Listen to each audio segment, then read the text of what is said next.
Hey guys, and welcome back to this channel. In this video, I'll be showing you guys how you can adjust the opacity of a video in CapCut PC. So here's me just adding two videos on the timeline, but on a different track. And here you'll see me adjusting it. Select your video and then go to video, go to basic, go to blend mode. And as you can see, you can adjust the opacity here.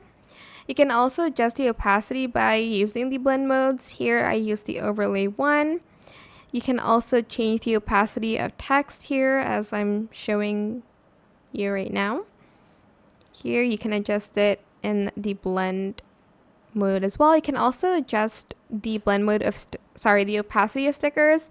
This one's already a little bit transparent, but you can just right click and then create compound clip first to adjust the opacity of the stickers like so. That is it for this video. I hope it was helpful for you guys. Don't forget to like, comment, share, and also subscribe to this channel if you haven't done that already.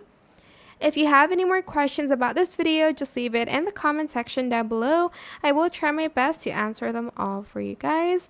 And if you found this video helpful, please click the thanks button as well. That is it for this video. Thank you so much for watching. Bye!